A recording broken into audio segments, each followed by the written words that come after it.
If you tell me I don't care about privacy because I have nothing to hide, I have a challenge for you.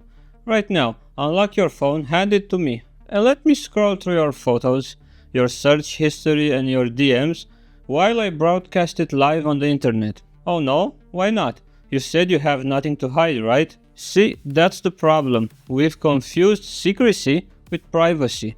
You aren't hiding a crime. You just don't want strangers looking at you while you're in the bathroom. Today we need to kill this nothing to hide argument before it gets you or the people you care about in serious trouble. Welcome back to TechieShow.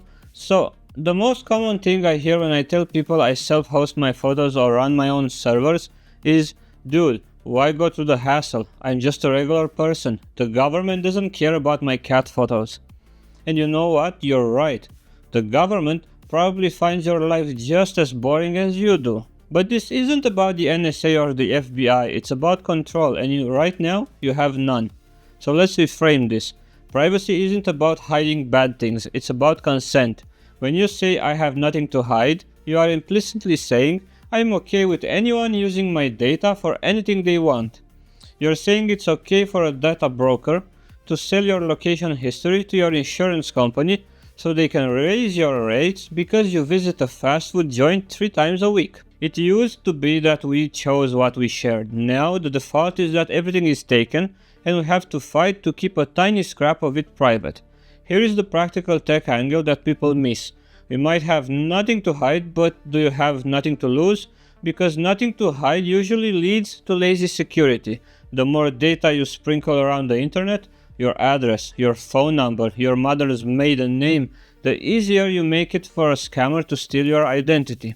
So if you buy some nice furniture or expensive gadgets online and that database leaks, congratulations. Now a criminal knows exactly where you live and exactly what valuables you have in your house. That's not a privacy issue anymore. That is a physical safety issue. Then there is the time machine problem. Data is forever. We are feeding AI models with every comment, photo, and search we make.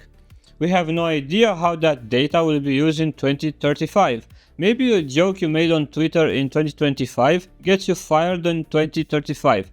Hoping that the people in power, whether that's a government or a CEO, will always be nice is not a security strategy, it's wishful thinking. Finally, if you really don't care about yourself, stop being selfish and think about your friends. Privacy is like herd immunity. When you use unencrypted messaging apps, you are exposing your entire contact list. Maybe you aren't an investigative journalist or an activist or someone fleeing from domestic violence, but maybe you know someone who is. By leaking your metadata, you help build the map that targets them. When you say I have nothing to hide, you're throwing the vulnerable people in your life under the bus just because you didn't want to switch messaging apps or something like that. And look, I'm not saying you need to go live in a cabin in the woods and throw your iPhone in a blender. But we really need to stop wearing the lack of privacy like a badge of honor. It's not a virtue, it's a vulnerability. Start small, stop reusing passwords, use encrypted DNS or a really secure VPN when it fits. Better mail for sensitive stuff. Be mindful of the permissions you give apps, your OS, and so on. Use an encrypted messenger like Signal. There are a lot of seemingly small things, but they all help. And if you're feeling adventurous, maybe start looking into owning your own data, whether that's a NAS or just backing up your own photos. So the next time someone tells you I have nothing to hide, tell them, cool, unlock your phone and hand it over. That's my take. I'm curious, what's the one piece of data you are most protective of? Your photo, your location? Let me know in the comments. Thanks for watching, and I'll see you in the next one. Bye.